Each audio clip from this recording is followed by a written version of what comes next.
జయగురుదత్త ఓ గ్లాసుడు మినపప్పు నానబోస్తున్నాను. అల్లపు గారెలు వేద్దామని 4 గంటలు నానబెట్టి ఇలా పొట్టు తీసేసుకుని ఇది పూట రోట్లో రుబ్బేస్తున్నాను.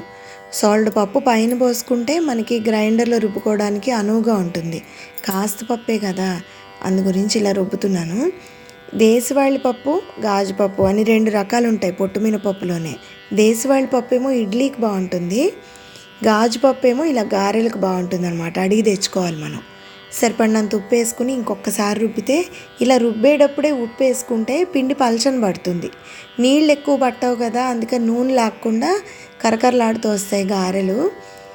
ఇంతే, ఇలా పిండి ఎగదోసుకుంటూ 5 నిమిషాల్లో నలిగిపోతుంది మనకు ఉప్పు వేసాక.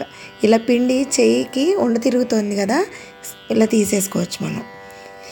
మరుసటి రోజు వేసుకోవాల్సి వస్తే గారెలు కనుక ముందు రోజు ఇలా రుబ్బేసుకుని ఫ్రిడ్జ్లో పెట్టుకుంటే మూత పెట్టేసి చక్కగా వేసేసుకోవచ్చు.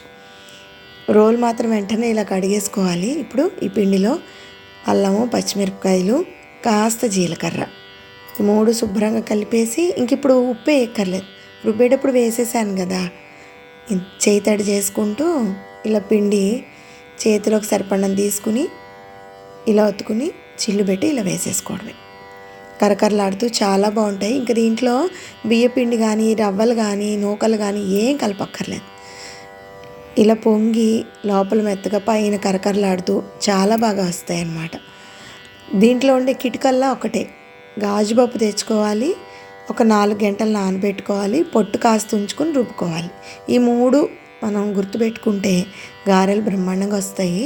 ఇదేమో దద్దోజనం చేద్దామని, శుక్రవారం కదా. ఓ గ్లాసుడు కోటా బియ్యం కాసిన నీళ్ళు ఎక్కువ పోసుకుని ఇలా మెత్తగా అన్నం వండేసుకుని చివరిలో కాసిన పాలు చుక్కలు పోస్తాను మేగడతో సహా.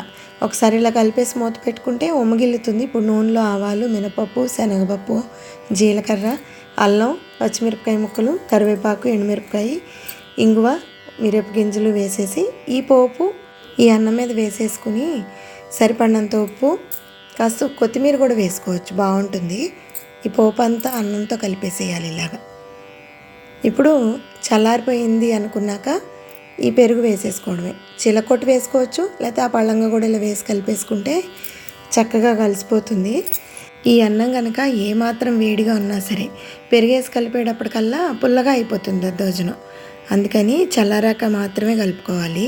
ఇంతే, సావధానంగా పూజ చేసుకుని నివేదన పెట్టేసి ఇదే పలహారంగా చేస్తాము. తృప్తిగా ప్రశాంతంగా అనిపిస్తుంది. ఇలా చేస్తాను నేను.